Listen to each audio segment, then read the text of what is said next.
आज Doubtnut app download करें। Doubtnut पर अपने सभी गणित, रसायन विज्ञान, भौतिक विज्ञान और जीव विज्ञान के डाउट्स का करो सफाया। बस प्रश्न की फोटो खींचो, एक ही प्रश्न को क्रॉप करो और तुरंत वीडियो सोल्यूशन पाओ। अभी डाउनलोड करें। नमस्कार दोस्तों, दिया गया प्रश्न है विस्थापन धारा एक छद्म धारा है और इसमें चालन जैसा कुछ भी नहीं है। तो ये हमारे पास में क्या दिया गया है, कथन दिया गया है और कथन के नीचे क्या पूछा है हमारे पास में, कारण दिया गया है कि मैक्सवेल के द्वारा यह केवल किरचॉफ के संधि नियम की पुष्टि के लिए प्रस्तावित की गई थी। तो ये कारण है और जो हमारे पास में कथन क्या है कि इस कारण के कारण ये कथन है। तो देखिए, अगर आप विस्थापन धारा देखें तो आपको अच्छे से पता है कि विस्थापन धारा अगर होती है किसी संधारित्र के मध्य में, मान लेता है, ठीक है। तो ये हमारी परिपथ में प्रवाहित धारा यहाँ पे मान लेता है कि आई है, ठीक है।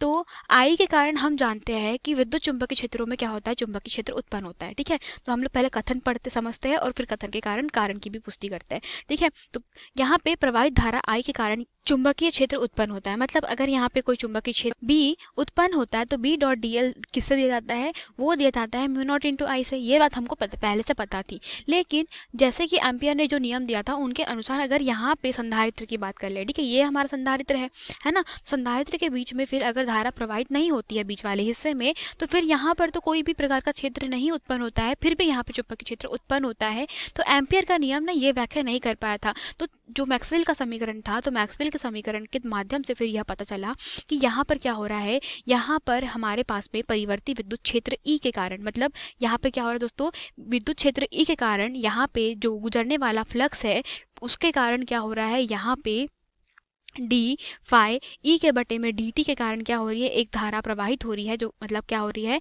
एक धारा प्रेरित हो रही है। और वो धारा जो आई है वो कैसी होती है, अनुक्रमानुपाती होती है विद्युत क्षेत्र में फ्लक्स के परिवर्तन के लिए, ठीक है। और आई डी यहाँ से निकाली गई किसके बराबर, एप्सिलॉन नॉट इनटू में डी फाई ई के बटे में डी टी। तो यहाँ पे कहने का मतलब ये हुआ कि एक संधारित्र जैसी युक्ति के अंदर जो मतलब विद्युत चुंबकीय क्षेत्र होता है उत्पन्न डी डॉट डी एस जो है वो उत्पन्न किस कारण से होता है, दो कारणों से उत्पन्न होता है। एक हमारी जो चालन धारा है आईसी उसके कारण और एक विस्थापन धारा आईडी के कारण। तो दोनों ही धाराएं जो है वो कैसी होती है, वास्तविक होती है। अतः पहला कथन कैसा है, गलत है, क्योंकि छद्म धारा हमारी विस्थापन धारा नहीं होती है।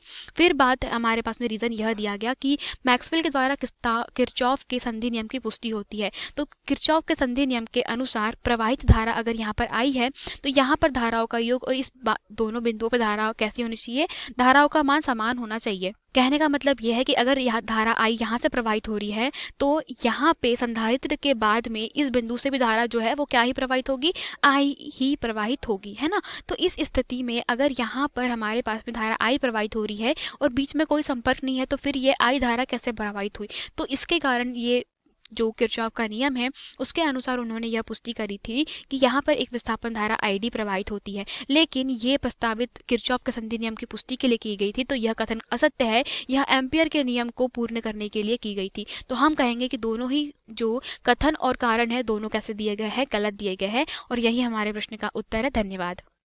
कक्षा 6 से 12वीं से लेकर नीट, IIT, JEE वो एडवांस के लेवल तक 1 करोड़ से ज्यादा छात्रों का भरोसा। आज ही डाउनलोड करें डाउटनेट ऐप या व्हाट्सएप करें अपने सारे डाउट्स 8400 400 400 पर।